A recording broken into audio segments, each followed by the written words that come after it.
Nyimbo za kwetu. Nyimbo za kwetu za Wasabato kila Ijumaa jioni saa 2:30 hadi saa 4 kwenye Radio Rwese. Mama, baba, kaka na dada, usikose kufuata kipindi hiki na ujichotee mibaraka tele kupitia nyimbo za waimbaji wetu. Njoo nyote, tumsifu Mungu. Tumsifu Mungu. Mungu yuko pamoja nawe. Lakini kama afya yako kwa leo haujisikii vizuri, amini tu kwamba mkono wa Bwana unaenda kukushika na kukuponya pale ambapo unajisikia vibaya. Amini tu kwamba Mungu anaenda kukugusa na kukufanya uponyaji. Katika siku ya leo ni kualike tena kwa mara nyingine. Siku ya leo natamani sana tutazame nyimbo na kusikiliza. Ibada iwe na maneno machache lakini nyimbo kwa wingi. Na mimi hata wewe utaenda kubarikiwa.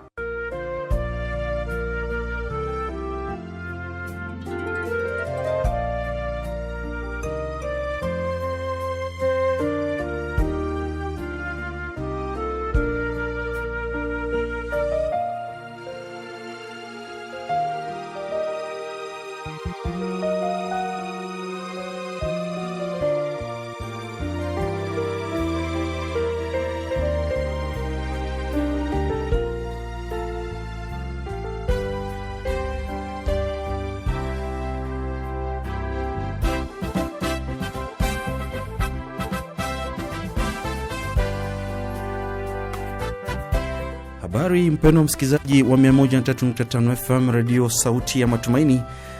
Hapa ni kipindi Nyimbo za Kwetu ambacho kinakujia sasa, na mimi ni Muisa Mbamba Jason, mpasha habari hapa Rwese FM Radio, ambaye inakujia katika sabato ya leo, sabato nyingine jipya ambayo utaweza kupata kipindi hiki kutoka hapa Rwese FM Radio. Katika kipindi hiki cha leo tutaweza kujia na kwaya ambayo ni mojawapo ya makwaya za kanisa la Waadventista.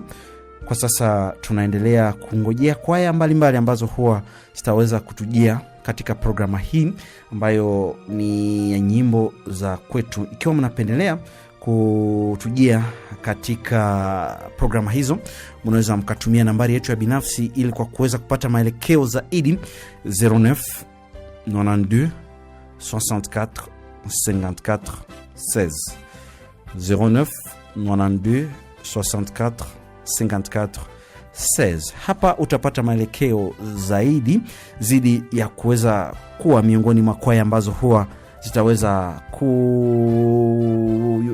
kufanya kazi katika kipindi kenyewe Nyimbo za Kwetu. Hata nambari zetu za redio ziko wazi katika jioni ya leo, na najua mtaweza kubarikiwa. Moja kwa moja niweze kukupatia kibao hiki.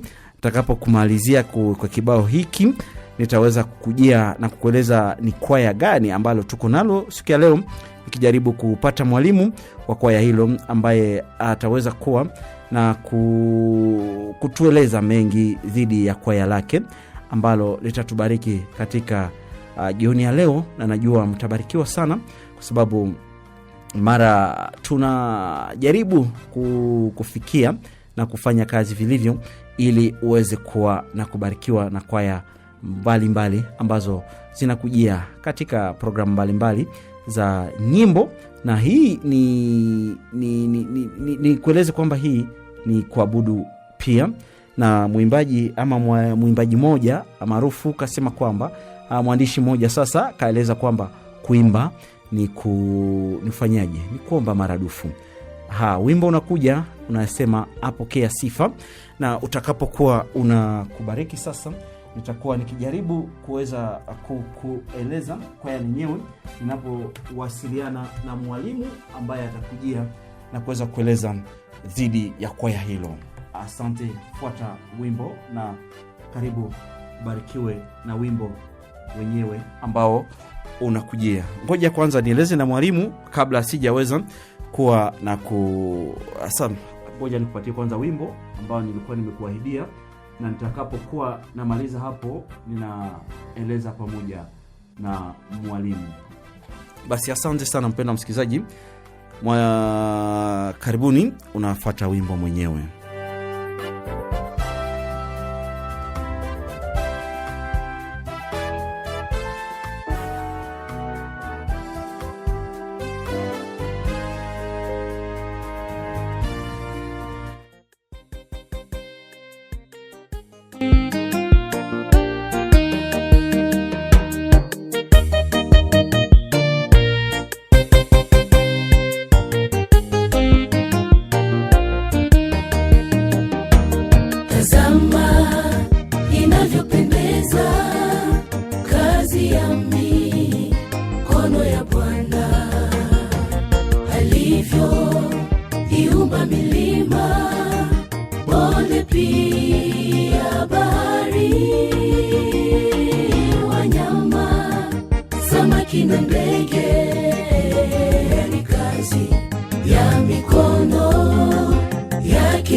Mpendwa msikilizaji wa Matumaini Royce FM Radio, umeweza kufuata kibao hiki kwanza kinachokichwa Apokea.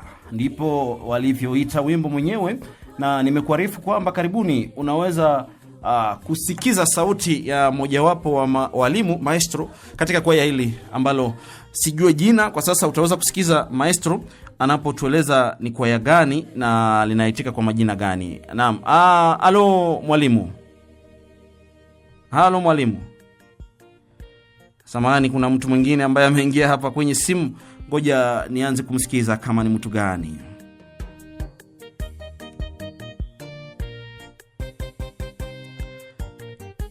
Halo, hapo unafuata Royce FM Radio. Halo? Ndio, hapa ni Royce FM Radio. Mwalimu, halo? Ndio. Nao nasumbua kabisa, si kama utakuwa unanifuata vizuri. Hapa nimeanza kufuata vizuri mwalimu. Unasema kwa majina ni nani? Yes, kwa majina unasema ni nani mwalimu? Kabisa. Nasemaje?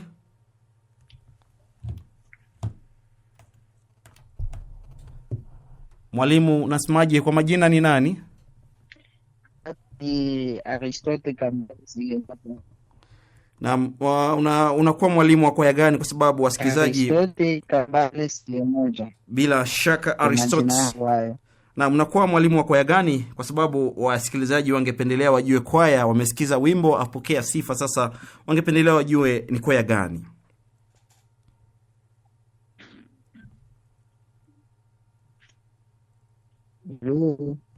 Na mniko kufuata vizuri mwalimu. Unasema huko mwalimu wa kwaya gani, na wasikilizaji wangependa wajue ni kwaya gani. Wow. Basi mtandao mwenyewe una kasoro mpendwa, ila tutajaribu tu kuwasiliana na mwalimu ambaye huwa utaweza kumsikiliza katika vipindi hivi. Anatujia na utaweza kumsikiza atakawa anaeleza namna gani. Huyu anakuja. Ngoja naye tumsikize. Halo? Halo? Ndio, hapa ni Royce FM Radio. Kwa majina? Luka Pakaji sio kutoka Rarati. Naam, unatoka Rarati. Unatuita unasema nani? Naam, ameweza kutoweka mpendwa. Ningependa nimsikize kwanza mwalimu, kisha nitaweza kuwa samahani kuwafikia watu wengine, ila mtandao mwenyewe unajua unakuwa na mashaka fulani. Najua mambo yataboreka tu. Ngoja nimjaribu tena kumuita maestro mwenyewe. Ndeza sana yote yake ni vema. Malaika waimba wamsifu Bwana. Anastahili viumbe vyake dunia nzima. Twalitukuza jina lake ni Bwana. Aliyoumba yapendeza sana yote yake. Ndiyo maana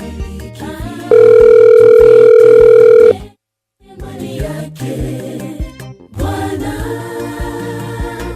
Apokea sifa kwa vyote vilivyo viumbe vyake. Apokea sifa kwa vyote vilivyo viumbe vyake. Ndiyo maana vitu vyote ni mali yake Bwana. Apokea sifa kwa vyote vilivyo viumbe vyake. Apokea sifa kwa vyote vilivyo viumbe vyake. Ndiyo maana vitu vyote ni mali yake Bwana. Apokea sifa kwa vyote vilivyo viumbe vyake. Apokea sifa kwa vyote vilivyo viumbe vyake. Bila shaka hiki ni kibao apokea kwa vyote vilivyo viumbo vyake, na ningependelea nisikize kwanza watu wameniambia nini, kwa sababu mtandao mwenyewe huwa una utata. Naam, mwalimu yuko hapa, mmoja hapo wa walimu hapa kwenye microphone ya Royce FM Radio. Halo mwalimu. Halo, nakusikiliza. Ndio, kwa majina unaitwa? Kwa majina naitwa Kasereka Mtunzi Jonathan. Naam, tumesikiza wimbo mmoja ambao unaitwa Apokea Sifa, na ni kwaya gani mpendwa? Samani? Nasema tumesikiza wimbo ambao unaitwa Apokea Sifa, tungependa tujue ni kwaya gani ambalo liimba wimbo huo. Hilo kwaya linaitwa Teshuva Gospel. Ni kwaya la kanisa la Waadventista kutoka Sinai Francophone hapa Butembo, ni tawi la kanisa la Sio Rwanda. Bila shaka. Na wanaitwa Teshuva Gospel. Inamaanisha nini Teshuva Gospel? Teshuva Gospel inamaanisha sisi tunaita watu warudi, watubu na warudi waje kwa Yesu. Ndio maana yake ya Teshuva. Yani nyinyi ni mabalozi wa Yesu Kristo.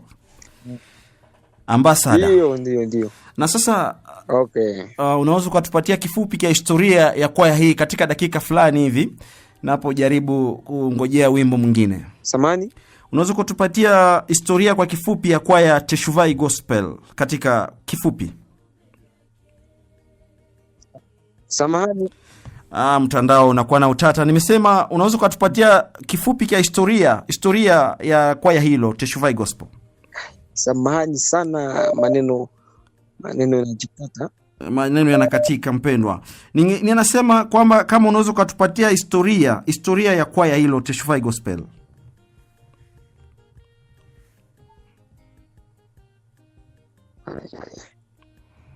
Wow. Na mpendwa msikilizaji, huyu alikuwa ni mwalimu mojawapo wa walimu wa kwaya Teshuva Gospel, ambaye niko namuuliza kwamba atupatie historia kwa kifupi ya Teshuva Gospel. Ngoja mwingine mwalimu huyu naye anapendelea aingie. Ngoja. Mtandao ni utata mpendwa, sijui nitafanyaje ili muweze mkabarikiwe pamoja nami. Hawa wamesema wanaitwa Teshuva Gospel kutoka katika kanisa la Kifaransa la Sinai katika mji wa Butembo. Hawa ni tawi la Sio, gisi anavyoeleza mwalimu Jonathan kutoka mjini Butembo. Huyu mwalimu mwingine huyo alisema jina lake Senge moja Aristotle, naye anakuja jaribu tu tusikize naye sauti yake itakuja namna gani. Unajua mtandao mwenyewe haturuhusu kutupatia fursa ya kuweza kukutana na hawa walimu mara. Ni kuarifu kwamba wimbo wao unaitwa Apokea. Wanaeleza kwamba wanafanya katika kanisa la Kifaransa hapo, wakiwaita watu kuja kwa Yesu Kristo, na anavyoeleza kwamba jina la kwaya lenyewe ni kuwaita watu kurudi Kristo. Kwa vyote vilivyo viumbe vyake, apokea sifa kwa vyote vilivyo viumbe vyake. Ndiyo Bwana vitu vyote ni mali yake. Bwana apokea sifa kwa vyote vilivyo viumbe vyake. Apokea sifa kwa vyote vilivyo. Na mwalimu yuko hapa kwenye microphone. Halo mwalimu. Ndio, ulikuwa umesema kwamba we majina ni Maestro Aristotle Senge moja Kambale, na tulikuwa tumekuuliza historia ya kwaya. Kwa ufupi, historia ya kwaya inaanza lini? C'était le 30 avril nini kanisa lilipofunguliwa. Naam, kanisa lilipofunguliwa pale. Na kwa hiyo na kwa hiyo kwaya letu Teshuva the Gospel lilipo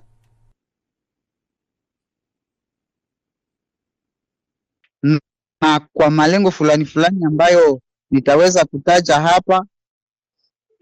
Malengo hayo yalikuwa ni kuhubiri na kutangaza Injili kupitia nyimbo. Hiyo ikiwa ni moja ambayo ni kama maana pia ya jina The Gospel Teshuva. Teshuva Gospel maana yake repentance, la repentance gospel. Hello? Na kufuata vizuri mpendwa, unaweza kaeleza tu, niko napenda wasikilizaji wasikie wenyewe. Haya, la repentance gospel ambayo ni maana ya teshuva, watu waliorudi kwa ajili tubu na kuenenda sawasawa na mapenzi ya Mwenyezi Mungu. Yaani kwaya teshuva tunatangaza habari njema ili watu wote wakisikia wapate kurudi na kutubu, waenende sawasawa na mapenzi ya Bwana. Bila shaka mwalimu maestro. Na sasa kwaya lilianza na waimbaji wa aina gani ama waimbaji ngapi? Idadi ya waimbaji walioanza, walikuwa vijana, walikuwa wazee, walikuwa watoto ama ilikuwaje? Ndio, kwaya lilipoanza tulikuwa vijana, yaani vijana, na kwaya lilipoanza lilianza na mvuto, yaani tulikuwa watu wengi kabisa. Tangu nimeanza kuongoza makwaya sijawahi ongoza kwaya ambalo linaanza kama vile teshuva. Na sasa kwa sasa unasema mlikuwa, umeeleza kwamba mlikuwa watu wengi, yani kwa sasa si wengi, sasa imekuwaje? Kwa sasa? So unajua nilikuambia kwamba tulikuwa tunashimamia misingi. Bila shaka. Mnapokuwa mna watu wengi, idadi ya watu wengi, kila mtu anakuwa na tabia zake fulani fulani. Na kwa hiyo mienendo ya kwaya, tuliposhimamisha misingi ya kwaya, wamoja wakajihisi wakajikuta ni kana kwamba wamelemewa, wamekuwa na mizigo. Le faibles élimine, ni hivyo? Ndio hivyo jamani, ndio hivyo. Yaani unajua Wafaransa wana matamshi.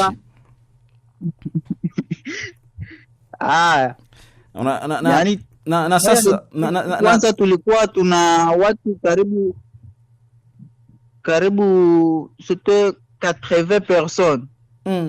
Ilikuwa maskwayo. Ndio hivyo. Yaani avec une effectif de 80 personnes, on a commencé la chorale Teshuva. Na sasa mpendwa, unaweza katukumbusha wimbo wa kwanza huo ambao mliufunza pale mkaimba, huo wa kwanza katika miongoni mwa nyimbo za kwanza, kumbukumbu hapo? Nyimbo tulipoanza kwaya, tulianza ambazo walimu wenyewe walitunga, zilikuwa ni nyimbo 3.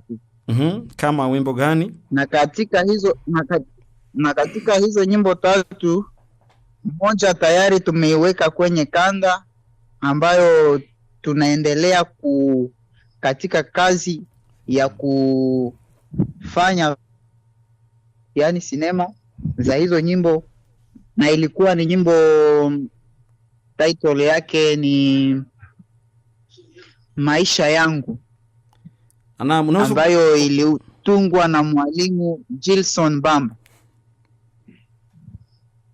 Bila shaka unaweza kutupigia akapela mpendwa, akapela tusikize. Ndio? Unasema? Unaweza kufanya akapela huo wimbo wa kwanza miongoni mwa nyimbo za kwanza, miongoni mwa 3 umetaja Maisha Yangu, na unaweza kufanya akapela. Ninapo utafuta katika kompyuta niangalie kama ninao hapa. Kama Na unaweza kaendelea. Na sasa katika miongoni mwa nyimbo kulikuwa maisha yangu na wimbo mwingine gani? Ndio, wimbo wa kwanza ilikuwa ni maisha yangu ambao ulitungwa na mwalimu Gilson Bamba. Wimbo wa pili ulikuwa wimbo ambao ni mwanamke. Naam.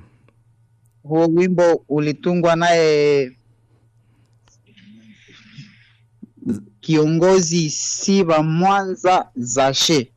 Bila shaka ndiye alitutungia wimbo wa tatu, na wimbo wa pili samani, na wimbo wa tatu ulitungwa naye Aristote Kambale Sengemoja ambaye mnamsikiliza kwa sasa. Ulikuwa wimbo title yake ilikuwa ni nini? Alilia Bwana. Ndio hizo nyimbo tatu ambazo kwaya ilianza nazo, yaani kulikuwa maisha yake Bwana Yesu, na mwanamke. Baada ya mwanamke kukatokea alilia Bwana. Na sasa unaweza kufanya akapela ya wimbo mmoja ambao huwa miongoni mwa hizo nyimbo tatu, akapela tu fupi pale, ubariki wasikilizaji.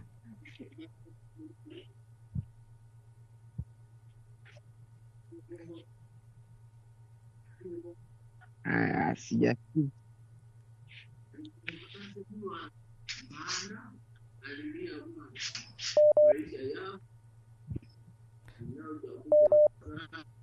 Bila shaka mwalimu, naam, mwalimu ameweza kutoweka mpendwa, na alikuwa ametueleza kwamba zilikuwa nyimbo kama tatu hivi ambazo zilikuwa zimeimbwa kwa siku hizo.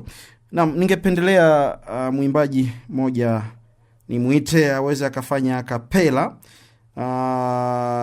Ngoja nirudilie mwalimu Maestro Jonathan ambaye aweze akatufanyizie kitu fulani kuhusu wimbo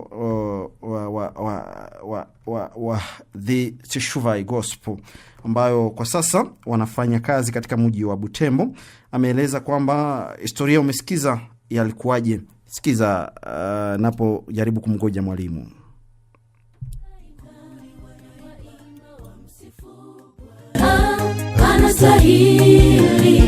Anastahili viumbe vyake dunia nzima, twalitukuza jina lake. Ni Bwana aliyoumba, yapendeza sana, yote yake ni vema. Ndiyo maana vitu vyote ni mali yake. Bwana apokea sifa kwa vyote vilivyo viumbe vyake. Apokea sifa kwa na mpendwa msikilizaji, ndarudi naye mwalimu Jonathan. Tumesikiza kwamba kwaya limeanza pamoja na waimbaji wa karibu 18 na sasa wanaendelea katika mji wa Butembo kufanya kazi. Tumesikiza kwamba nyimbo za kwanza ilikuwa mwanamke, kama maisha yangu, na pia kama wimbo ambao unayoitwa Lilia Bwana katika matamshi yake mwalimu Sengemoja. Kwako Jonathan, ni kitu gani ambacho unakumbuka katika hizo siku za mwanzoni hapo ambapo kwaya lilipoanza katika mji wa Butembo?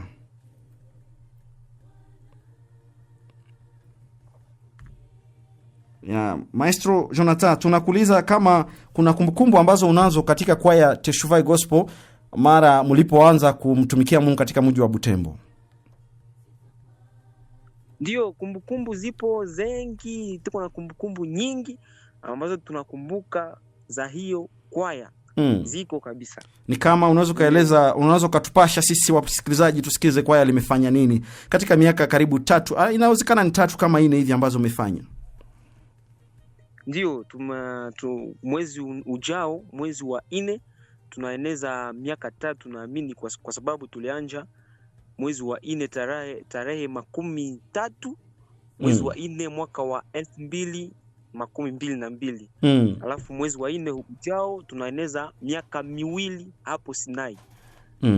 Kumbukumbu ambazo tunakuwa nazo za hiyo kwaya, naamini ya kwamba mbele tuje Sinai tulianja nyuma juma 3 hivi 2, tukijitayarisha kwa kuja kuanja kanisa la Sinai, na Mungu akatusaidia, kanisa likaanza na kwaya tayari imeanza, na tukiwa wengi kabisa, wengi.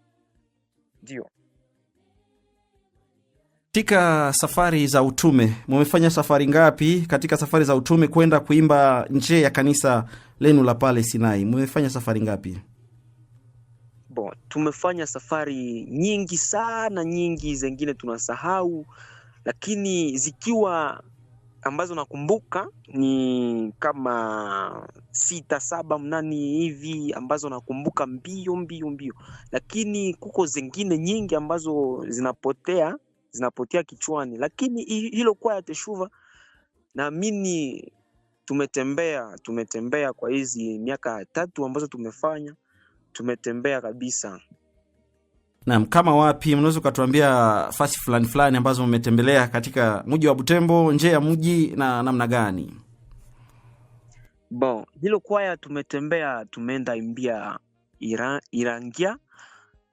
Siku nyingine tukaenda imbia Bwinongo, tukaenda naamini Perese, tukaenda sasa kanisa letu mama la mama make kanisa la Ruenda. Hapo siwezi kuhesabu kwani tumeimbia hapo mara nyingi.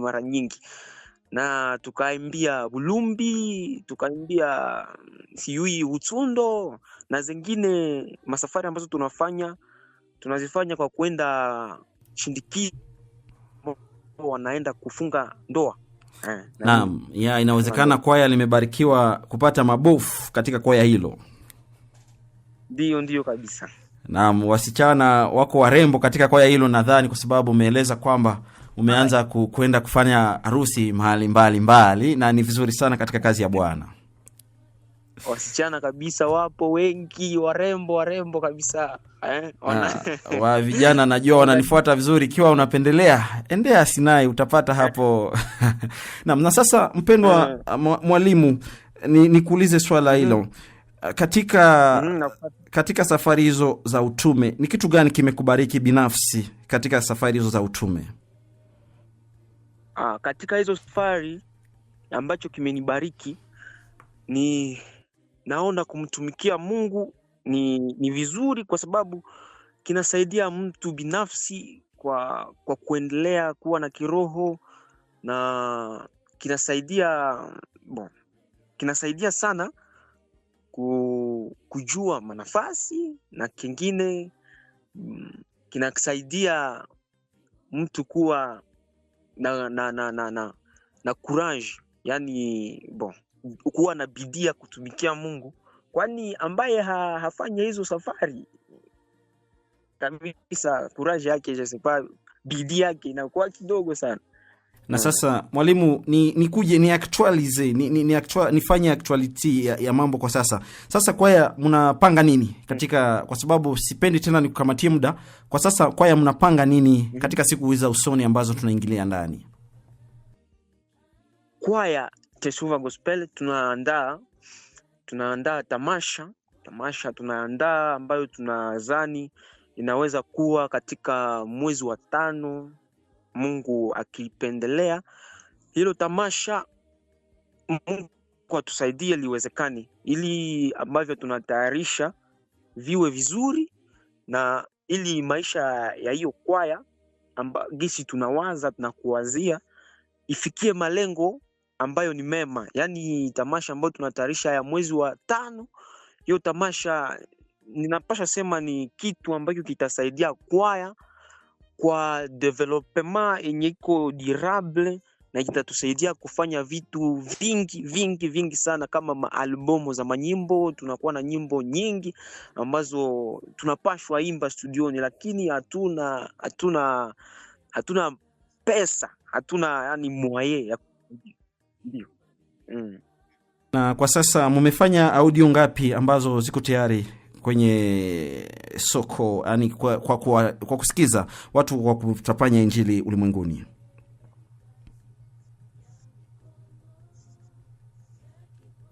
Maestro. Samahani mkuu, rudilia swali. Nasema mmefanya audio ngapi katika kwa sasa?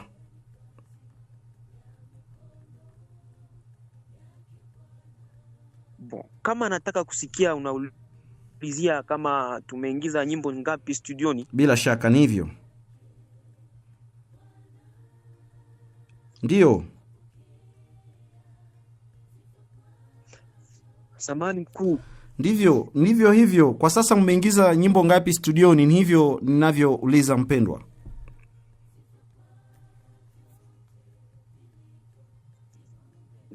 Mtandao unasumbua kabisa. Naam, ngoja nikuache kwa sasa ninapojaribu kusikiza kibao kingine ambacho kitakujia. Ninaposikiza mwalimu hapa akaimba kitu fulani katika sauti yake anapo kwa sasa tumeingiza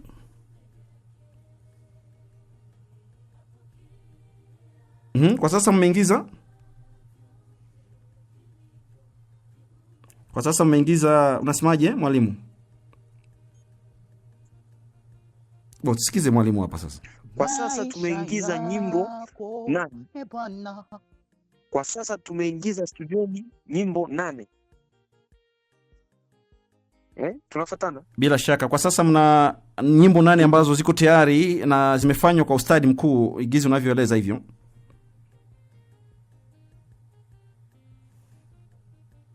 Ndio kabisa. Tunaamini hizo nyimbo 8 zitaita watu wengi kwa Bwana. Na asante. Hiyo apokea sifa. Bila shaka. Watu wamefuata pale. Bila shaka. Uchunge mwalimu, kisha dakika fulani nitaweza kukuita tena ninaposikiza kwanza waimbaji. Tunaposikiza mwalimu akapela ametutumia, pia tunasikiza wimbo Watoto ni Zawadi. Kisha huo wimbo nitaweza kuisikia waimbaji fulani. Maisha yako Bwana ni funzo kubwa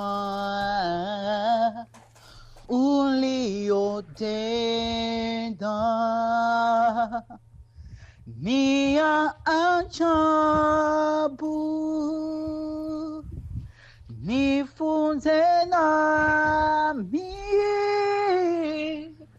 kutembea kama we. Na mpendwa, huyo alikuwa ni mwalimu wa kwaya Teshuvah Gospel anapotumia a cappella katika wimbo wa kwanza miongoni mwa nyimbo zilizotungwa. Sikiza sasa Watoto ni Zawadi.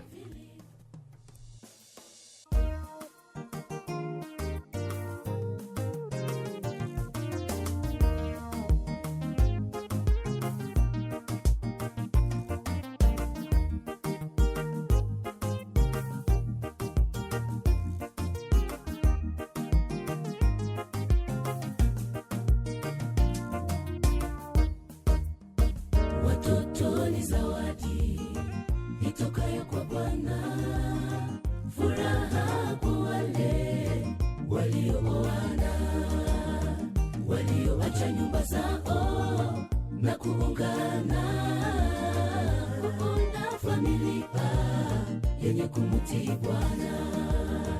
Watoto ni zawadi itokayo kwa Bwana, furaha kwa wale walioana, walioacha nyumba zao na kuungana, kuunda familia yenye kumtii Bwana. Heri ya familia ileayo katika Bwana, watoto wao wanakomaa wakimuogopa Mungu na wakitembea kwa haki. Mfano bora wazungukao, na kwa taifa wawe watu wa maana. Heri ileayo katika Bwana, watoto wao wanakomaa wakimuogopa Mungu na wakitembea kwa haki. Mfano bora wazungukao, na kwa taifa wawe watu wa maana.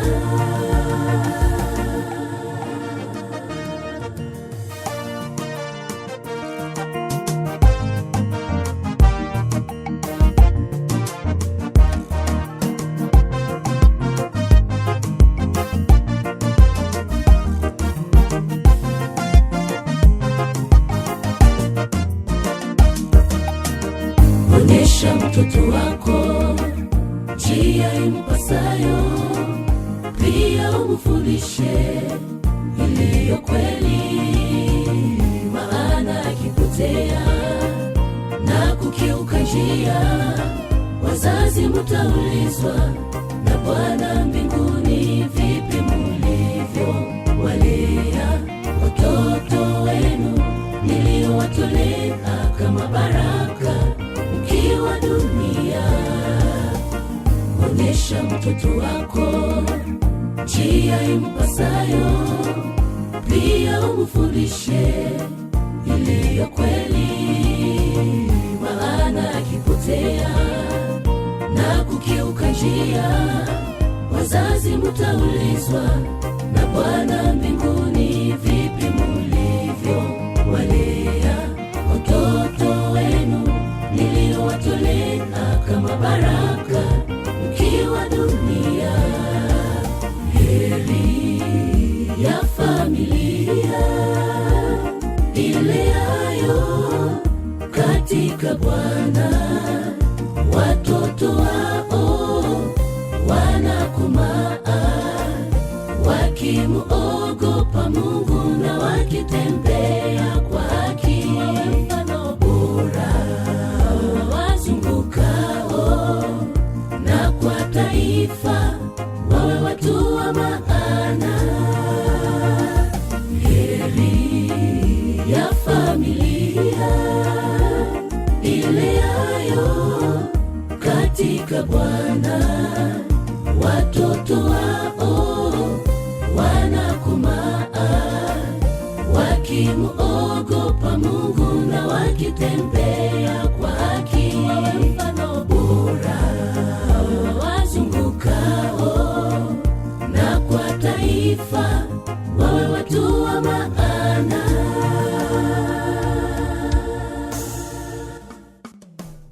Na mpendwa msikilizaji, kisha wimbo huu watoto ni zawadi kutoka Teshuva Gospel, ngoja ni hojiane na mojawapo wa waimbaji wa awali, hawa waimbaji wa kwanza katika kwaya hili. Kwa majina unaitwa nani mpendwa? Kwa majina mimi naitwa kwa jina la Jafet Kambani Msubahu. Kwa sasa unabaki wapi? Hapo niko pahali pa mbali, naishi hapa Bumba, ndipo nasikia sauti zenyu zikipita kwenye mtandao kabisa. Naam, hapa tunakuwa katika kipindi cha Teshuva Gospel katika maeneo za Bumba. Umemaliza karibu siku ngapi unapokuwa mbali na kwaya hilo? Ila nimemaliza kwanza na kwa miaka 2 hivi. Na sasa wewe ni kumbukumbu gani unazo katika kwaya Teshuva Gospel, kwa sababu wewe ni miongoni mwa waimbaji wa kwanza katika kwaya hilo la Teshuva? Ila ndio nipo mojawapo wa hiyo kwaya Teshuva, na Teshuva tulikuwa hapo tukiimba vizuri, tulikuwa watu tukitembelea watu wengine. Ila Teshuva ilitupatia vitu mingi, tulijifunza kuimba, walimu walituonyesha gizi tu watu wanapaswa kuimba. Ila hiyo tunawashukuru kwanza walimu. Naam, na sasa umesema walikufunza kuimba, unaweza kufanya kapela fulani unaposikiliza, unapoonesha msikilizaji kwamba kweli walikufunza, tusikize. Sasa sauti sinapotea mwalimu. Naam. Inawezekana huko Bumba hauimbe sasa. huko matata, ila tu tutajaribu tu. Jaribu mpendwa, karibu. Ila kulikuwa wimbo huu ikiwa tukaimba, ilikuwa ikisema wimbo huu ni wa shukrani, ninapashwa shukuru nikifikiri ulikonitoa ni mbali sana. Upendo wako ni mwingi kwangu. Ila mwalimu, siku nyingi siimbe, nimesahau pia nyimbo. Naam, ni vizuri, unajua ungali unakumbuka nyimbo zenu ambazo mlikuwa mkizimba hapo awali. Na unaweza ukatupatia kumbukumbu fulani ambazo unakumbuka kwa imbaji wa Teshuva? Kwenye kwaya letu Teshuva, mimi nakumbuka mwalimu akina Jonathan, akina Vincent, bakina Aristote, bakina Presida Kahotwa, ni wengi pia. Ila sisahau pia mwalimu mmoja akiwa mwanamke, Mama Asi Makelele. Bila shaka. Najua kwaya hilo lilikuwa umeleta kitu kipya kwamba kwaya hilo lina walimu wanawake miongoni mwa walimu wa kwaya. Ndio, huyo alikuwa mwalimu akitufunza kabisa. Na sasa wewe ulikuwa ukifanya kazi gani katika kwaya hilo hapo awali? Kwenye kwaya hilo mimi nilikuwa huyo mtu wa kuleta discipline. Kwani tukatia watu kwenye utaratibu gizi watu wanapaswa tembea kwenye kwaya, na hapo hata wafike kwenye watu ili wafanye nini, wajirekebishe. Katika nyimbo ambazo zimerekodiwa maudio, ni nyimbo gani ambayo unapenda sana niweze nikaipatia msikilizaji unapoondoka? Ila nyimbo hiyo watoto ni zawadi, watoto ni zawadi. Tayari msikilizaji amesikiza hiyo watoto ni zawadi, kwa sababu ilikuwa imepita tayari. Tayari. Bila shaka. Heri ya familia. Ni sasa wanasikiza pia. Unaposema walikuwa wanasikiza kibao hikyo, unapoeleza. Haya. Naam, tunakushukuru sana mpendwa, ubarikiwe sana. Asante, sabato ziwafikie hapa Wesi. Naam, tunashukuru sana. Wimbo mwingine huo unakuja mpendwa msikilizaji, unaitwa Je suis lavé by Teshuva Gospel. Je suis lavé par le sang de Jésus.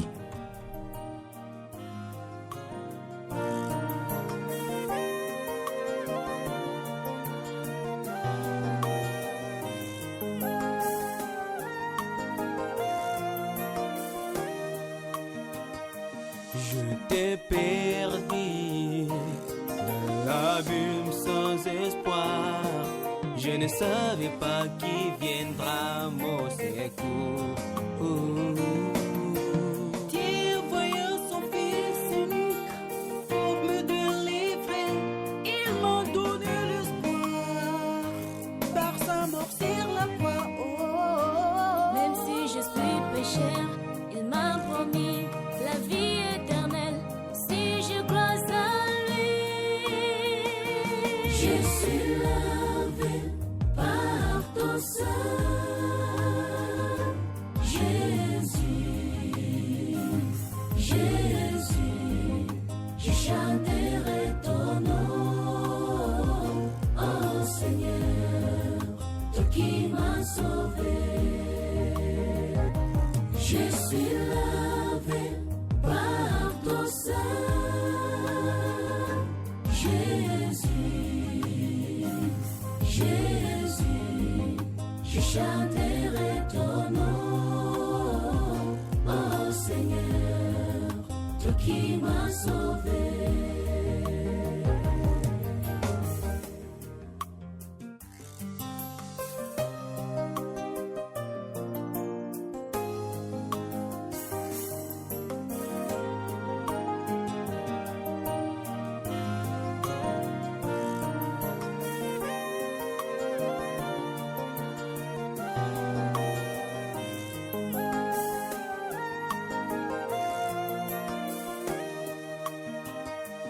te disons merci Seigneur pour ton sacrifice envers nous.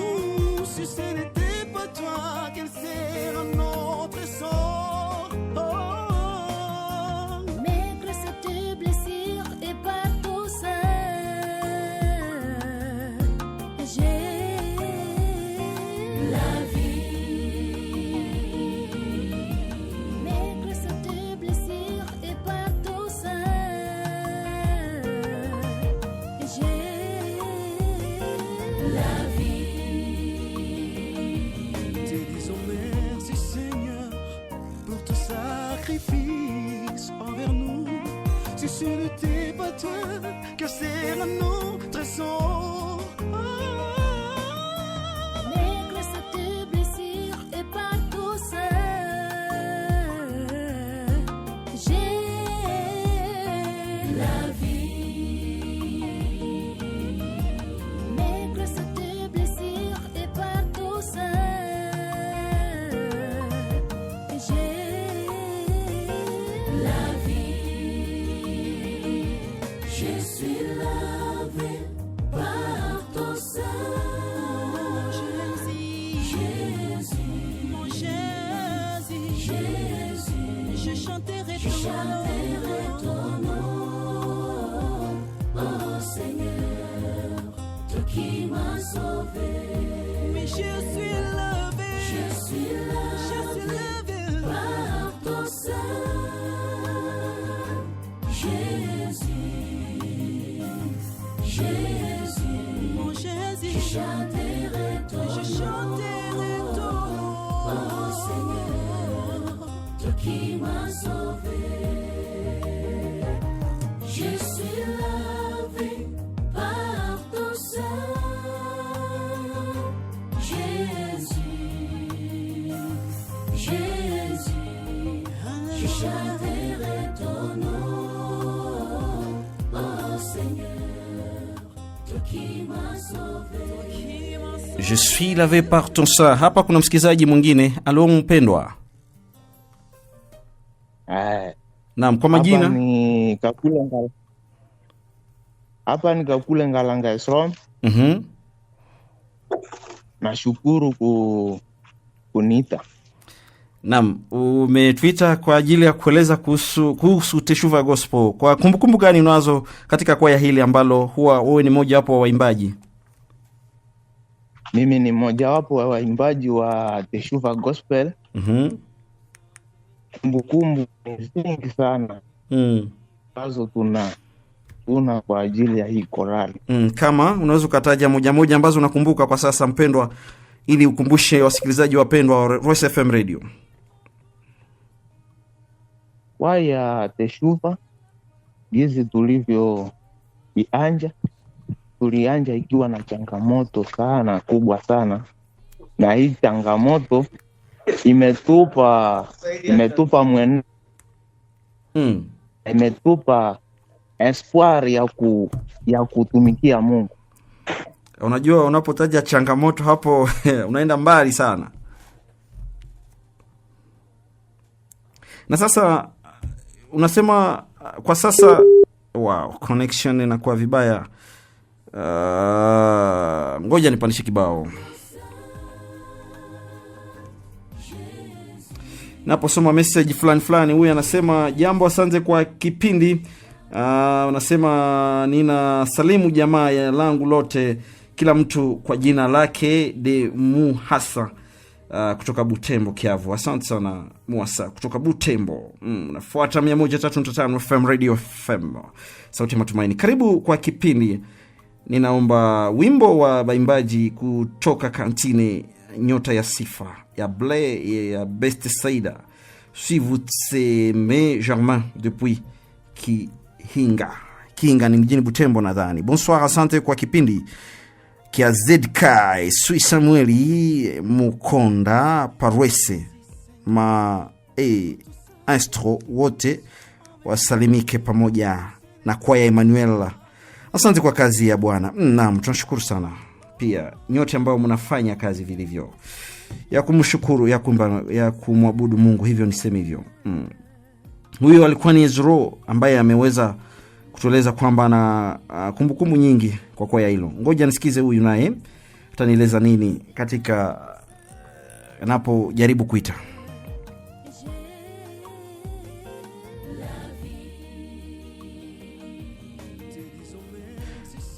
Naam, alo mwalimu. Jambo baba. Ndio, kwa majina? Kwa majina naitwa Masereka. Na kuwa mwimbaji kwenye kwaya Teshuva Gospel. Na sasa hapa niko napenda nisikize kumbukumbu ambazo mnazo katika kwaya hilo, na ni vitu gani ambavyo huwa vinaweza vikasaidia wasikilizaji katika kwaya mnavyovifanya. Asante, tunaendelea kushukuru Mwenyezi Mungu kwa kuwa anatutolea hiyo fursa ya kuweza kutangaza habari njema kupitia nyimbo. Na kwa sasa tunakuwa na miradi mbalimbali ambayo inakuwa katika kwaya. Na kwa wale wote ambao wamesikia hiyo eshantio ya audio zetu, tunaamini kwamba zinawajenga kama mimi zilivyonijenga. Bila shaka. Na tunaamini ya kwamba kuna changamoto fulani ambacho wamekuwa nacho, na tunaamini kwamba watakuja inbox hata wakitembelea kwaya ili waweze kuisupport, kwa sababu inakuwa na haja ya kuweza kutoa kanda ili iweze ikasambaza mahubiri katika ulimwengu huu tunaoishi. Naam, na kwaya umesema wataweza katembelea kwaya. Kwaya linapatikana wapi mpendwa, ili tuweze watu wakilitafuta watalipata wapi? Address kamili. Asante sana. Unapotafuta kwaya hili Teshuva Gospel, linaonekana hapo mjini Butembo, na linakuwa kanisa la Kifaransa, linapokuwa kanisa ama tawi la kanisa la CU hapo Rwanda. Rwanda, nafasi gani unaweza kupana address kamili ambayo itasaidia msikizaji? Asante sana. Kanisa letu hili la Francophone Sinai ambamo mnakuwa sasa hilo kwaya Teshuva Gospel, linaonekana hapo kwenye komine ya Bulengera, quartier Rwanda, na tunakuwa kwenye selule Makoma. Naam. Na sasa kwa address ambayo inakuwa ya kwenye vibiu vya anga katika internet, tunaweza tukawapata ama hamujawahi kufanya mambo kwa kisasa? Unajua kwa sasa tunafuata watu hata angani. Hakika mwalimu, sisi tumekuwa na address kwenye mtandao, na hakika unapoelekeza huko kwenye YouTube, unaweza kuandika Teshuva Gospel, na hapo utaweza kutupata live. Kuna nyimbo nyingi ambazo tumeweka hapo, na hakika utabarikiwa katika nyimbo hizi. Naam, nami najaribu kwenda kwenye YouTube yenu niweze nikaangalie nitapata wimbo gani ambao uko hapo. Nitarudi nyuma niweze tena nikakuoji swali fulani. Na barikiwa sana na kushukuru sana mwalimu Julon Masereka. Tunashukuru pia. Asante. Unaposikiza kibao hiki ambacho kinakujia mpendwa, ni kupatie anitulizae. Kwa sasa hebu tumainie Mungu ambaye anaweza kututuliza.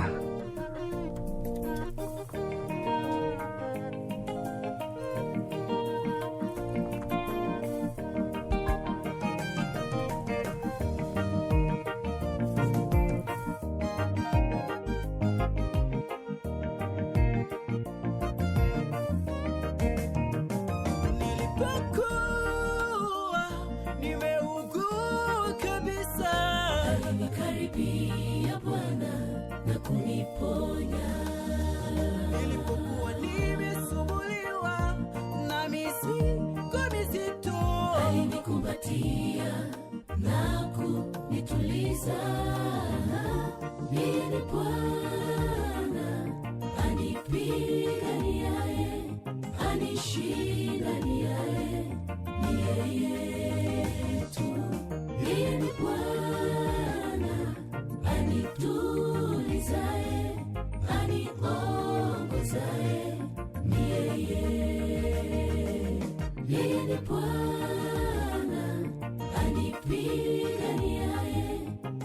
kuishi ndani yae, ni yeye tu. Yeye ni Bwana anitulizae, aniongozae, ni yeye. Machozi yangu amefuta, amerejesha furaha. Sitalia tena wala kuteseka, maana ninaye Bwana mwenye nguvu. Sitalia tena wala kuteseka, ngao langu ni Yesu. Na mpendwa, utanirehemu, sio kawaida yangu kusemea katika wimbo hapa. Napata mwimbaji mmoja ambaye amenijaribu kuniita Lu. Lu. Naam, kwa majina? Majina ni Eugenie Ndenge. Eugenie Ndenge, unakuwa mwimbaji wa Teshuva Gospel nadhani, kwa sababu nimeona miongoni mwa waimbaji. Ndio. Kwako unajisikia namna gani unapokuwa katika kwaya Teshuva Gospel? Najisikia vizuri sana.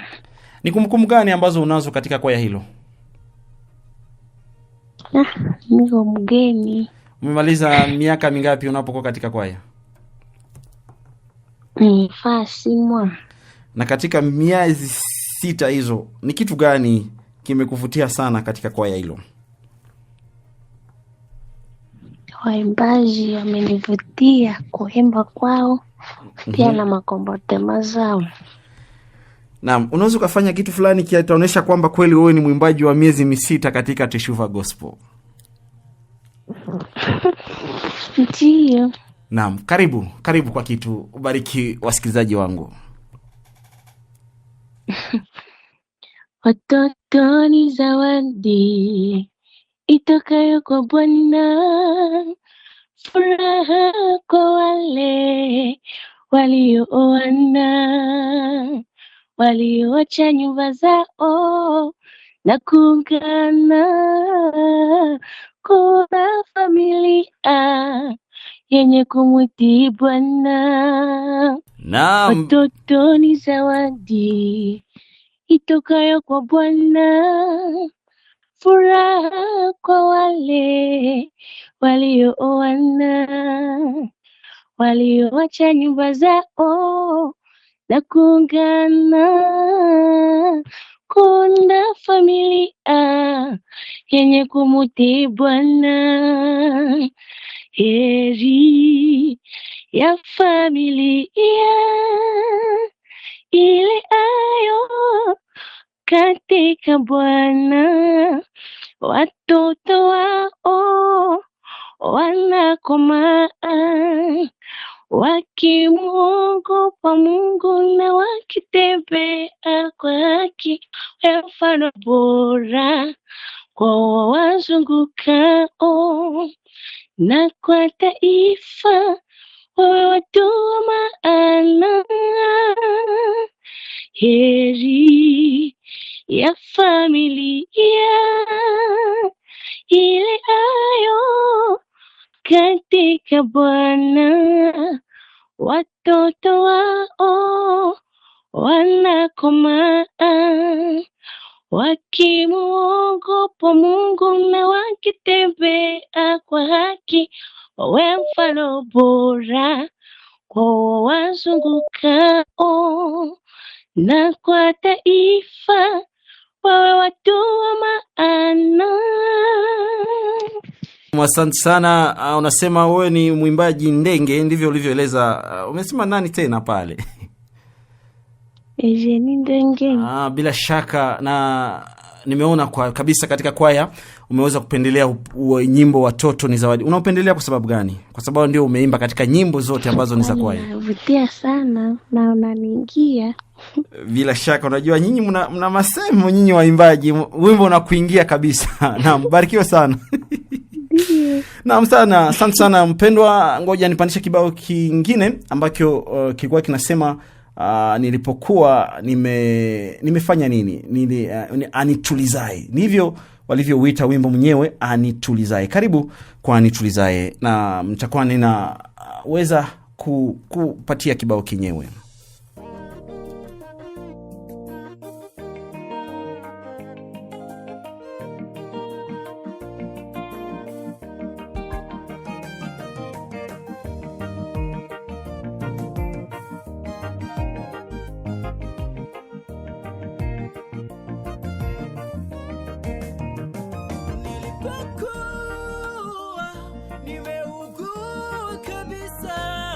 Alinikaribia Bwana na kuniponya.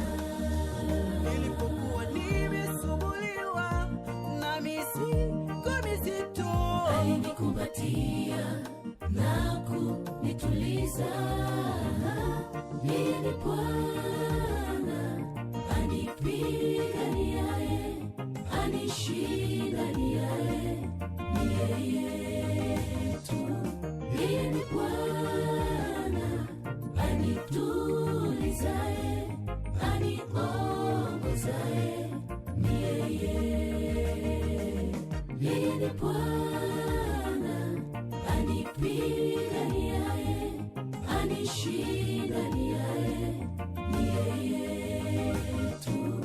Yeye ni Bwana anitulizae, aniongozae, ni yeye.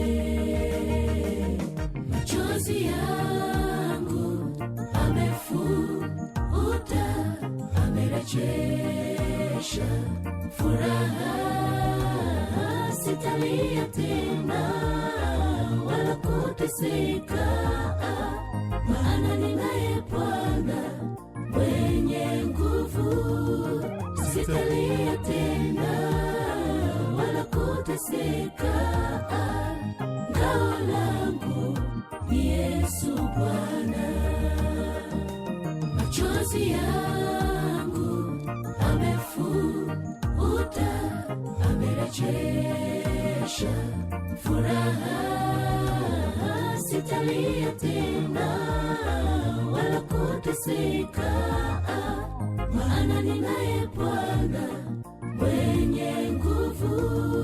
Sitalia tena wala kuteseka, ngao langu ni Yesu Bwana.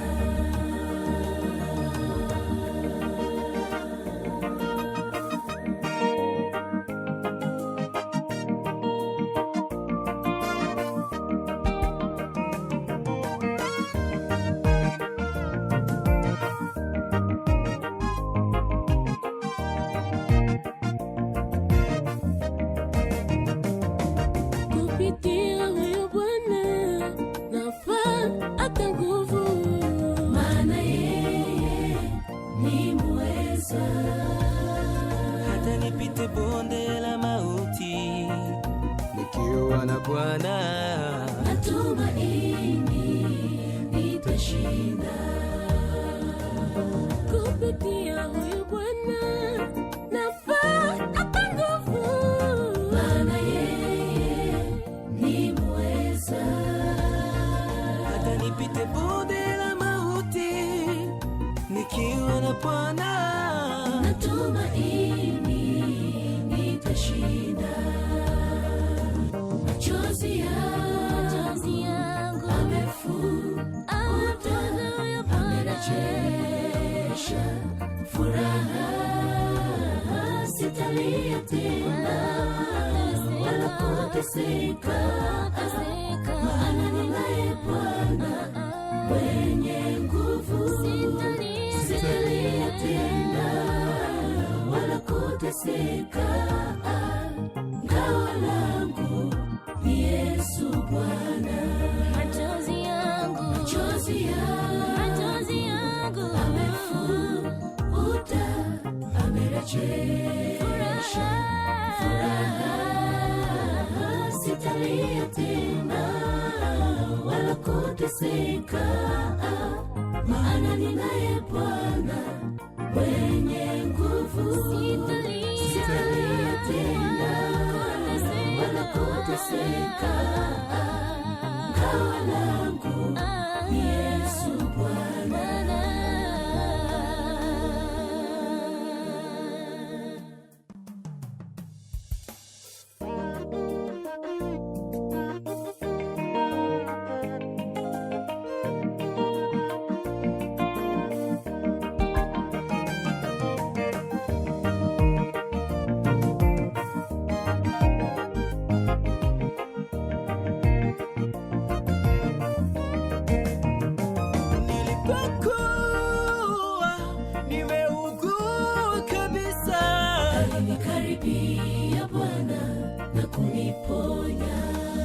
Na bila shaka mwalimu amerudi hapa, inawezekana na kitu ambacho anaweza kutupatia kwa sasa. Na mwalimu, karibu. Ndio. Kiongozi. Bila shaka. Nimekuita kwa saa hizi ni kwa ajili ya wale ambao huwa sana wananiandikia vimeseji kuniambia kana kwamba mwalimu, je, Teshuva tunapowaona muna performance nzuri, yani naimba vizuri, ila hamuonekani katika tamasha kubwa kubwa ambazo zinaandaliwa na wakuu wa music yetu. Na hapo nataka kuwajibu rasmi ni kwamba Teshuva wanayoitamani, Teshuva wanayotaka iwe pale wanapotaka Teshuva iwe, ipo njiani, hapa karibuni wataiona. Naam, asante sana. Inawezekana hamuonekani katika tamasha, ndivyo wanavyoeleza? Ndio, hiyo nakubali, hatuonekani, na ni kwa sababu ya mipangilio fulani fulani ambayo tunayo. Unajua, watu wanakuwa wana mipango ambayo na malengo ambayo wanalenga ili wapate kufika mahali fulani, inabidi wawe wamefanya kitu fulani na hiki ili waweze kufikia mahali fulani. Ndio maana katika changamoto hizo za kujiandaa katika mambo fulani fulani, ndio inatufanya tusiwe tunaonekana katika competition ambazo zinaundwa na kama tamasha ambazo zitatubidi gharama nyingi. Naam, asante sana. Na mimi kwangu ningeweza kukuongezea nikiwaambia kwamba ni heri sasa wasapoti kwaya lenyewe ili lipate kufikia katika tamasha zenyewe, kwa sababu huwa zinaomba gharama fulani. Ndo hayo mwandishi, ndo hayo kabisa. Yaani tunaomba support yao, wanaotamani tuweze kuonekana pia kama vile kwaya nyingine, lazima watusapoti. Tunaomba support yao ili tuweze pia kuendelea.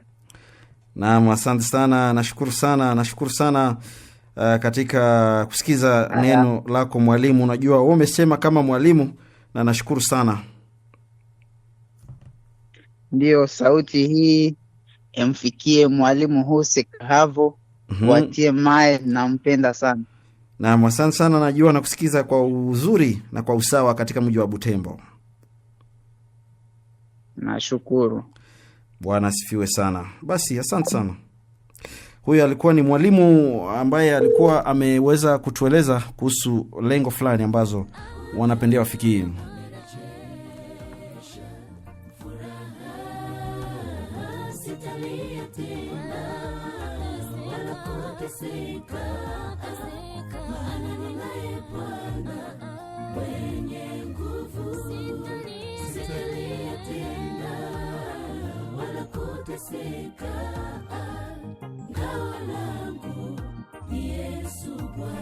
Najua Nikodemu Kiataka huko unanifuata katika mji wa Butembo. Asante sana kwa kunifuata na message yako. Karibu, huyu ni mwimbaji mmoja wapo waimbaji wa Teshuva Gospel. Anakuja, anaitwa nani? Unaitwa nani mama?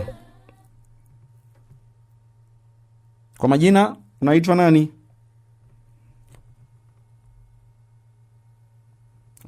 Huyu anasema Mwirendeke oko mahano me isi mwa suba omobyalaba ni mubimba toka Ivingu Kilau. Kumbukumbu nayo si ya muhanda muri chetu. Unajua kukumbuka mambo ambayo yamepita si mbaya, kwa sababu huwa inasaidia watu katika kazi wanaofanya. Kumbukumbu si vibaya kwangu mimi binafsi. Unasema wewe ni nani? Halo.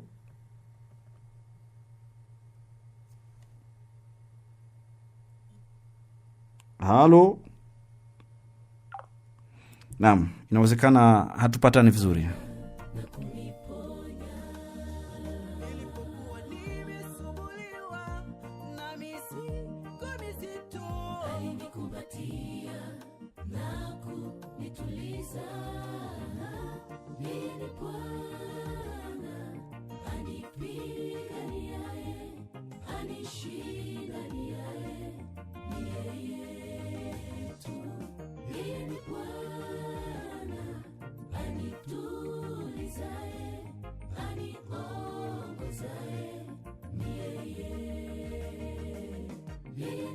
Wacha nikupatie wengine wimbo ambao unaitwa Yesu anakuja. Huo wimbo naam, ngoja niongee kwanza na huu mwimbaji ambaye amefika hapa kwenye microphone. Halo?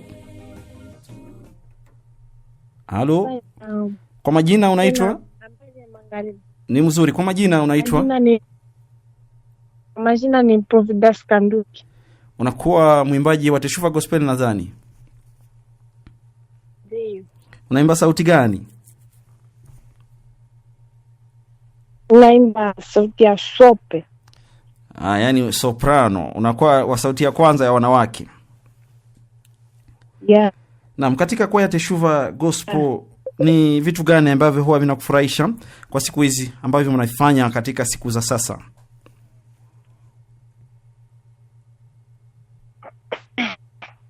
Pardon? Nasema katika kwaya wewe umemaliza miaka ngapi? Uko wa zamani ama uko wa mpya? Kwa sababu mwingine nimemuita hapa kaniambia yeye ni mwimbaji wa sasa, hayuko wa zamani sana. Pale mfupi kwa pale ni mwimbaji wa zamani kidogo. Una kumbukumbu gani katika kwaya hilo Teshuva Gospel?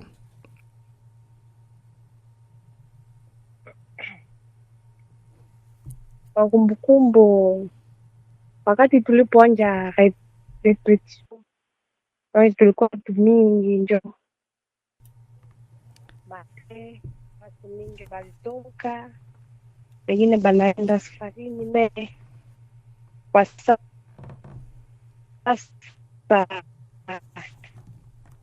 tunapima kwa pungufu.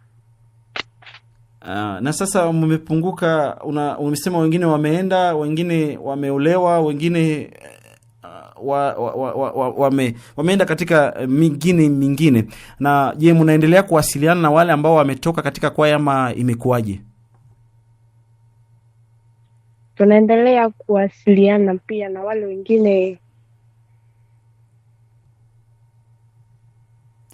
Naam, ni nyimbo gani ambayo inakupendeza katika kwaya sana ambayo huwa unaipenda sana? Nyimbo ambayo inanipendeza sana, Watoto ni Zawadi. Hao wimbo inawezekana umeweza kufika level ya juu. Imba kirudilio basi. Imba kirudilio nisikize kama unaupenda kwa kweli, kama unaupenda kabisa. Yeah.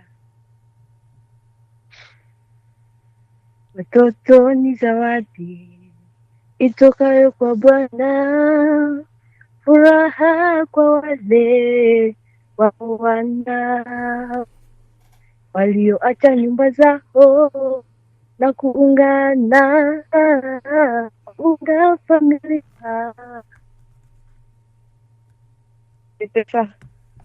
Naam, ni hivyo. Naam, tunashukuru sana. Umesema kwa majina ni nani? Majina ni Das Kanduki. Naam, wale wa vijana wenzako katika kanisa lako unaweza kuwaalika waje katika kwaya lenu? Ndio. Na unaposema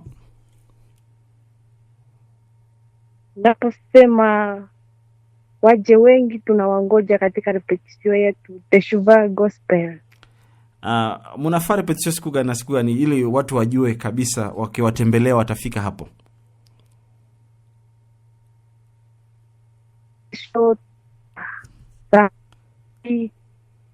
Unasemaje? Yaani Sabato nafanya repetition ni siku ya Sabato après-midi 14h. Tuna dimanche asubuhi na 5h30. Na dimanche asubuhi na 5h30. Naam, tunashukuru sana Providas. Jeudi pia na 5h30. Yani mnafanya Sabato, dimanche pamoja na jeudi. Yeah. Naam, tunashukuru sana. Je, mnawakaribisha wageni ama hamtaki wageni watembelee? Tunawakaribisha. Naam, asante sana, tunashukuru sana. Yes. Bila shaka huyo alikuwa ni mwimbaji mojawapo wa waimbaji katika Teshuva Gospel, napo kupatia wimbo ambao unaitwa Yesu Anakuja. Huo wimbo kaandikwa na mwalimu ambaye ni mwanamke katika kwaya ile, ambaye alikuwa anaitwa Ansi Makelele. Nitaweza kumjaribu kumpata na kumtafuta kwenye mitandao ili nikuletee sauti yake. Karibu, sikiza kibao kenyewe, Watakatifu Kesheni. Watakatifu kesheni, nguvu za kuunga, washeni tayari kwa kurudi kwake Bwana. Piga mbiu, tangazeni habari ya ukombozi. Mataifa yapotea, nchi imejaa uchungu. Mataifa yapotea, nchi imejaa uchungu. Yesu anakuja, nabii unatimilika, parapanda ya Sabaolia. Tangaza neema yake Bwana. Yesu anakuja, nabii unatimilika, parapanda ya Sabaolia. Tangaza neema yake Bwana.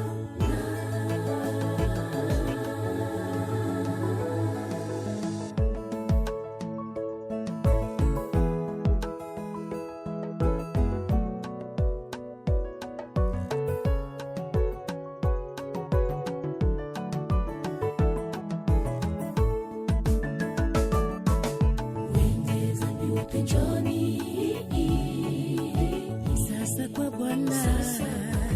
Mbio twaeni neema, kitambo muda waisha. Kumbuka siku za Nuhu, watu walizarau mwito wakapotea. Mataifa yapotea,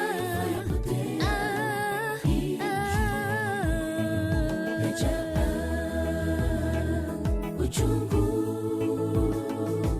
Mataifa yapotea, nchi imejaa uchungu. Yesu anakuja, nabii unatimilika, parapanda ya Sabaolia. Tangaza neema yake Bwana. Yesu anakuja, nabii unatimilika, parapanda ya Sabaolia. Tangaza neema yake Bwana.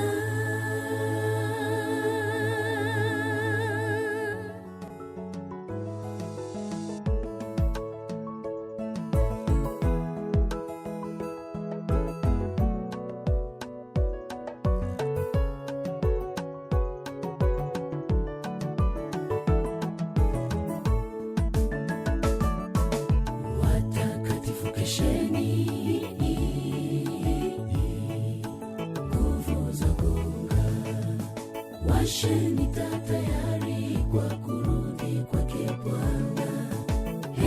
Piga mbiu, tangazeni habari ya ukombozi. Mataifa yapotea, nchi imejaa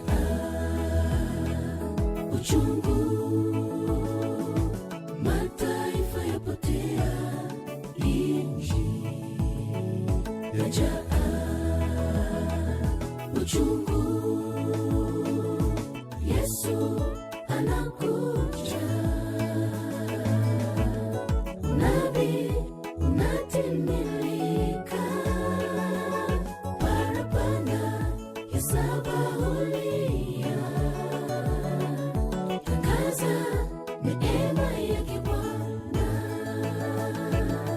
Yesu anakuja. Nabii unatimilika, parapanda ya Sabaolia. Tangaza neema yake Bwana.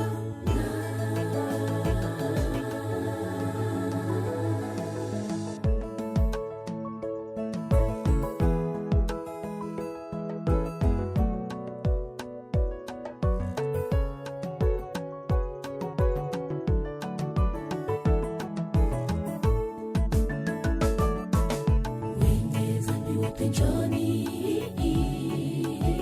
sasa kwa Bwana. Pia toeni neema, kitambo muda waisha. Kumbuka siku za Nuhu, watu walizarau mwito wakapotea. Maana mataifa yapotea.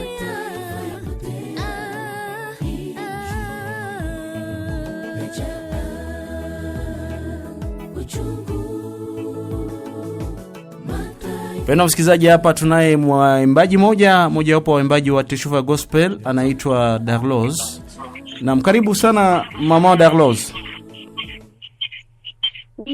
Kama una Twitter kutoka wapi?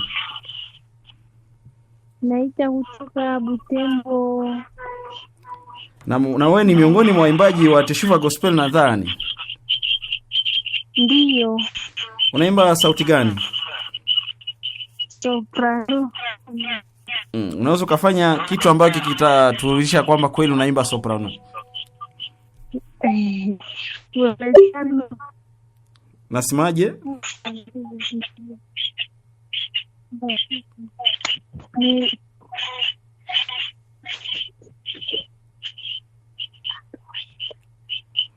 Karibu, fanya kitu Darlos.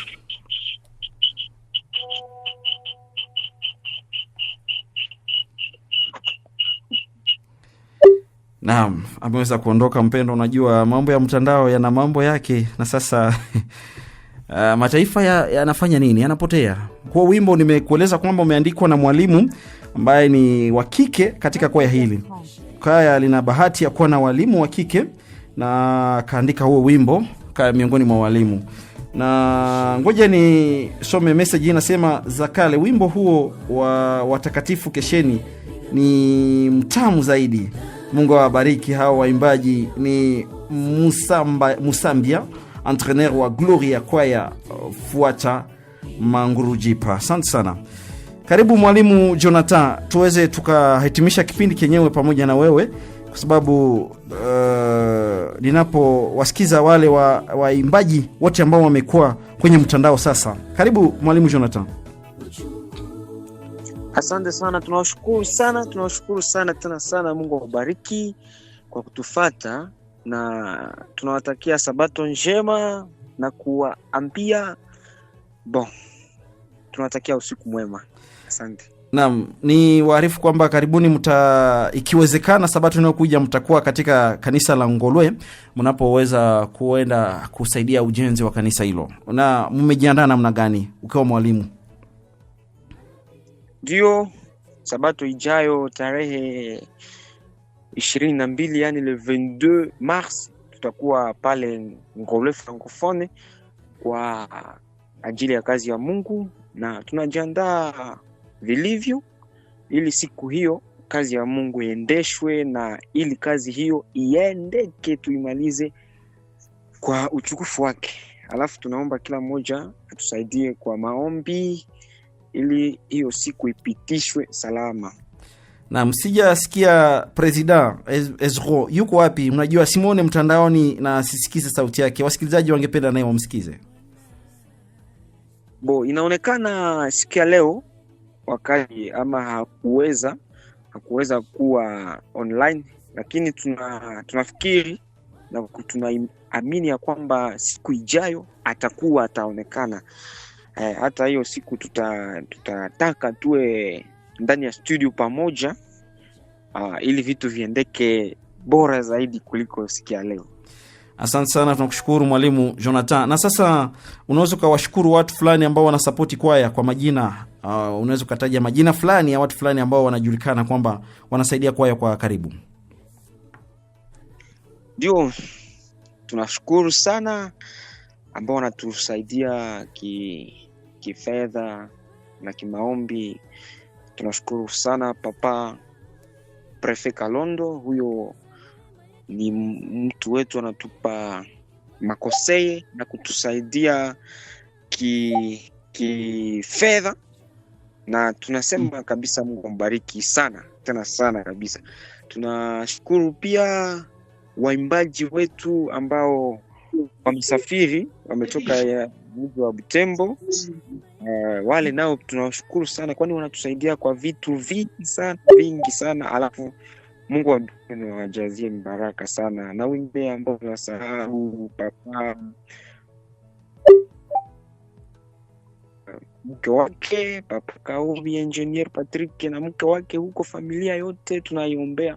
Mungu awabariki. Ni wengi kabisa, tunasahau wengine kwa majina, lakini Mama Nzangi tunataka na Mama Nzangi huko make ni wengi kabisa. Mungu awabariki sana sana. Tukikumbuka wengine tutawataja tu.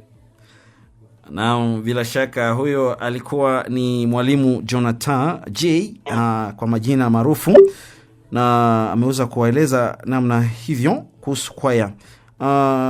Providence, ni wewe ambaye nataka kuswali, kwa sababu ni wewe mama ambaye naona unabaki karibu na wale ambao huwa ni miongoni mwa walio kwenye mtandao. Kwako unaweza ukaeleza kitu fulani kwa ajili ya wasikilizaji ambao wanatusikiza kwa sasa, wapendelevu wa Teshuva Gospel?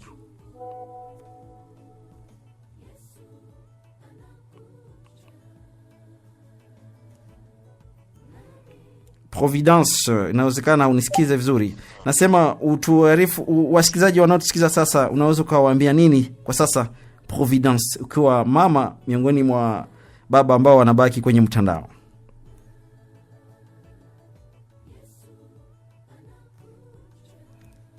Sai kwa shukrani kwa wale wote ambao tufaa hewani. Mungu azidi kuwabariki na pia sabato njema. Asante sana. Kesho na dua mtaweza kuimba, utakuwa miongoni mwa watakao imba, ili msikilizaji akija kuangalia kwaya kuangalia miongoni mwa waimbaji.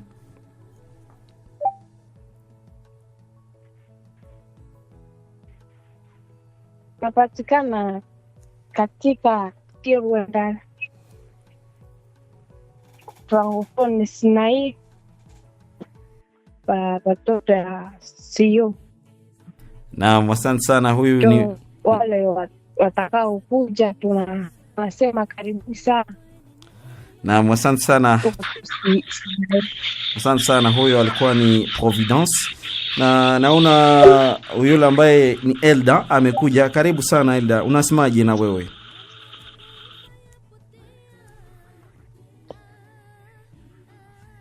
Elda Msuba, unasemaje?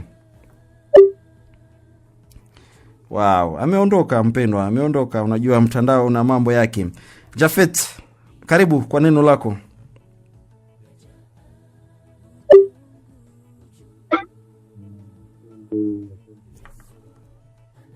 Unasemaje?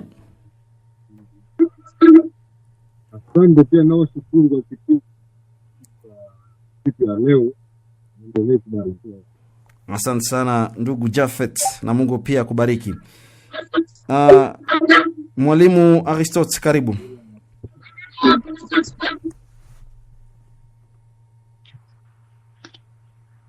Ndio, nawashukuru nyote mnaoendelea kutufuatilia na zaidi sana kusapoti kwaya. Mungu aendelee kuwazidishia, kwa kuwa kazi ya Bwana wanatuambia kuwa haina makosa. Ina maana kila tunapotenda tutende kwa moyo na kwa nguvu, ili Bwana ajapo atukute tukiwa tuko kabisa na hiyo juhudi. Naam, asante sana mwalimu, na ningependa kila mmoja wenu aweze kufungua microphone yake sasa, muweze mkatuimbia kapela wimbo fulani ambao watoto ni zawadi. Tuimbe kirudilio heri. Hapo mnaweza mkaimba hapo, mtakuwa mmebariki wasikilizaji wapendwa. Nami nitakuwa napandisha kibao kenyewe ninapoaga. Mmoja, twende tuanzie na mwalimu Jonathan, heri ya familia, twende. Heri ya familia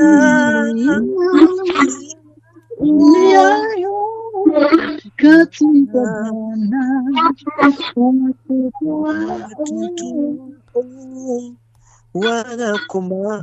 Tuimbe mpendwa wakimu. Na mtandao uwe mfano bora kwa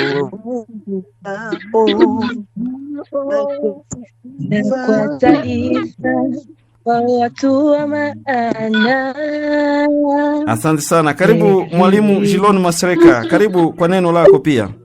Ameondoka mpendwa, ameondoka mwalimu. Wow, mtandao. Karibu mpendwa. Karibu mwalimu Jilon Masereka. Asante sana mwalimu.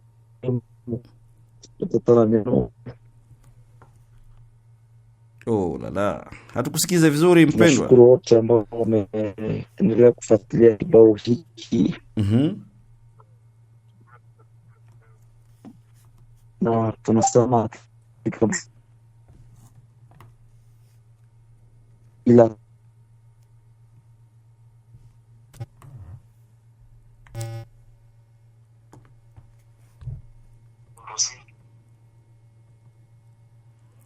wow, mtandao umekuwa na tatizo mpendwa. Asante. Mimi sina la ziada na kuachia watoto ni zawadi ambao umeimbwa na Teshuva Gospel. Nyimbo ambazo ninazo kwa sasa ndizo hizo ambazo unaendelea kuzifuata, na ulikuwa umesikiza mzee Jilon Masereka akieleza. Sijui anaweza kaeleza kwa sababu ila mtandao mwenyewe una kasoro. Karibu Ezro Katumbi. Ezro Katumbi, sija kusikiza. Ninashukuru sana wale ambao wanaendelea kutufuatilia. Tunawashukuru, Mungu awaongezee maarifa. Asante sana, nasi tunakushukuru sana.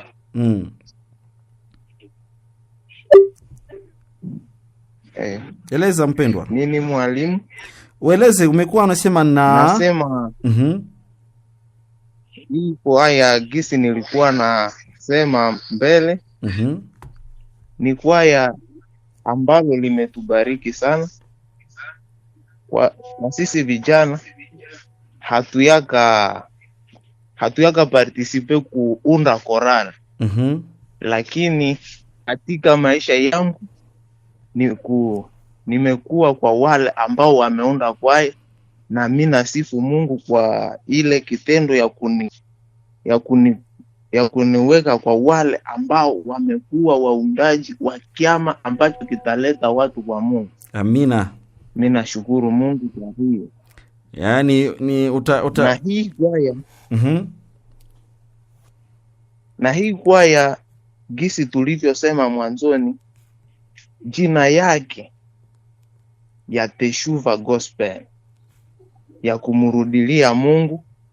Hii jina imenibariki sana, na hii jina imenipa mwenendo mkamilifu, mwenendo ambao umenipa maisha mazuri ya kurudia kwa Mungu, yani kuacha ile njia yenye ilikuwa imenipoteza, kurudia katika njia sahihi. Na hiyo ndo lengo letu la Teshuva, kurudisha wale wa vijana wa Kiadventista ambao walikuwa wameenda njia zinazopoteza watu, warudie katika njia zinazoelekeza mbinguni. Na hiyo ndio mimi nafurahia kwa Teshuva.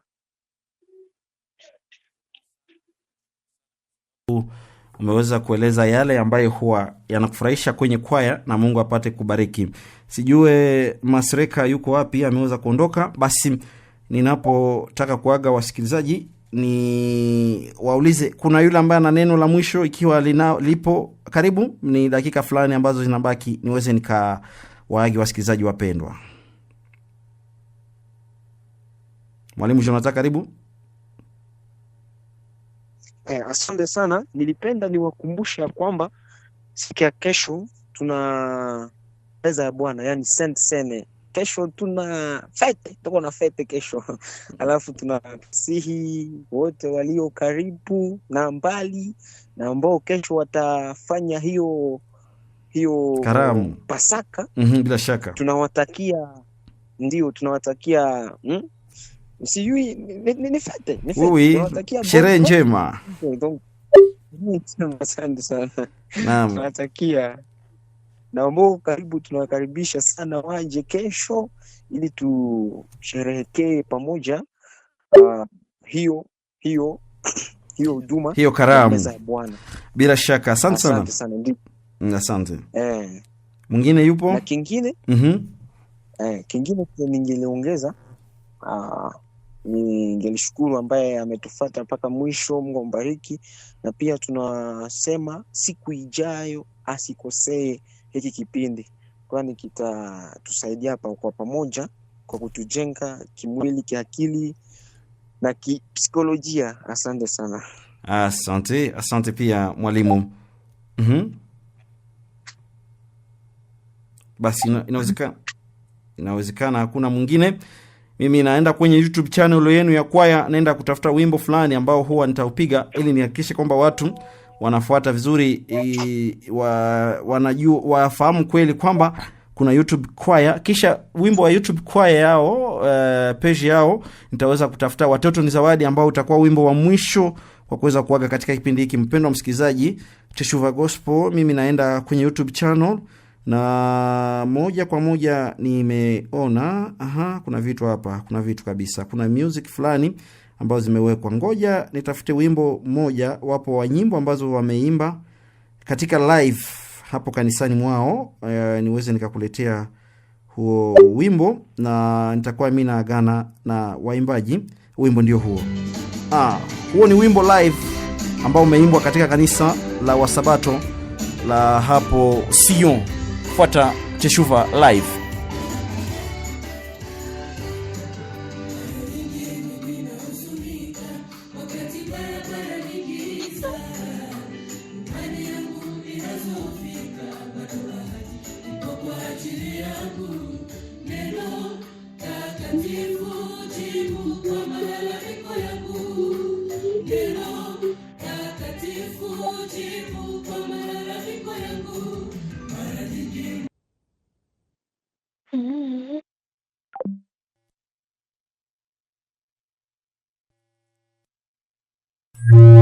Naam, asante mpendwa. Mambo ya mitandao yanakuwa na shida zake. Ngoja nimeweza kuondoka huko ili fujo isije ikakujia. Fuata wimbo mwenyewe.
Ukipenda barikiwa na huo wimbo, unaweza kuingia kwenye YouTube channel yao, utapata huo wimbo, na usikose kusubscribe, pia kushare na pia kulike.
Wimbo ni live, umeimbwa tarehe 4 Septemba 2024 katika kanisa la hapo Sion, na wamefanya vizuri katika live. Ukipenda kupata live zao utaweza kuingia kwenye YouTube channel, unaandika Teshuva Gospel, Teshuva Gospel, hapo utaweza kuwapata kwa usawa wanapofanya vizuri waimbaji hawa. Na Facebook karibuni utawapata, na TikTok watakuja karibuni.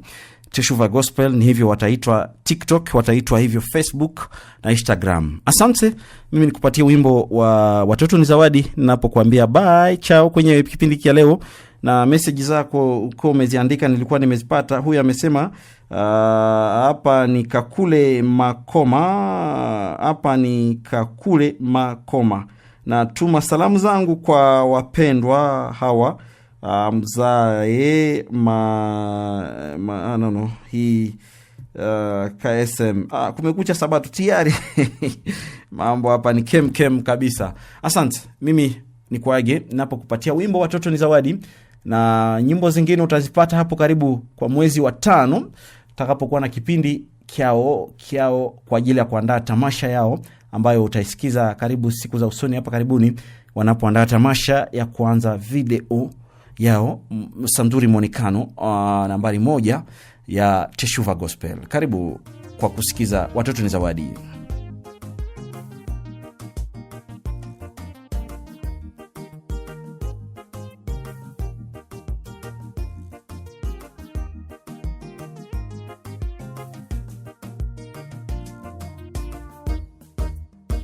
Watoto ni zawadi itokayo kwa Bwana, furaha kwa wale waliooana, walioacha nyumba zao na kuungana, kuunda familia yenye kumtii Bwana.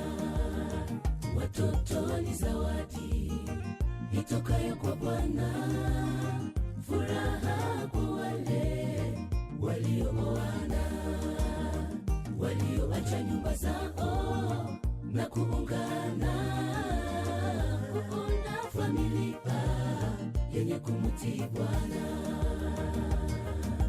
Heri ya familia ileayo katika Bwana, watoto wao wanakomaa wakimuogopa Mungu na wakitembea kwa haki.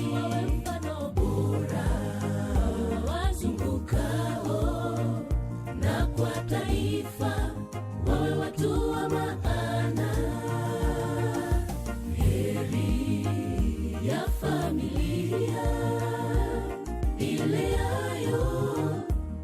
katika Bwana, watoto wao wanakomaa wakimuogopa Mungu na wakitembea kwa haki.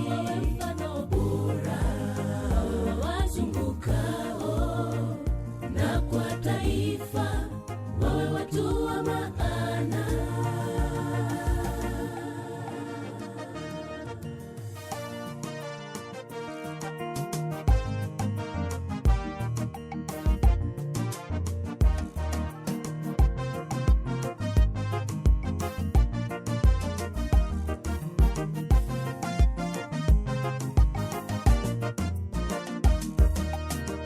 Onyesha mtoto wako njia impasayo, pia umfundishe iliyo kweli, maana akipotea na kukiuka njia, wazazi mtaulizwa na Bwana mbinguni, vipi mulivyo walea watoto wenu niliowatolea kama baraka mkiwa dunia. Onyesha mtoto wako njia impasayo, pia umfundishe iliyo kweli, maana akipotea na kukiuka njia, wazazi mtaulizwa na Bwana mbinguni, vipi mulivyo walea watoto wenu niliowatolea kama baraka mkiwa dunia. Heri ya familia ileayo katika Bwana, watoto wao wanakomaa wakimuogopa Mungu na wakitembea kwa haki. Mfano bora wazungukao, na kwa taifa wawe watu wa maana. Heri ya familia ileayo katika Bwana, watoto wao wanakomaa wakimuogopa Mungu na wakitembea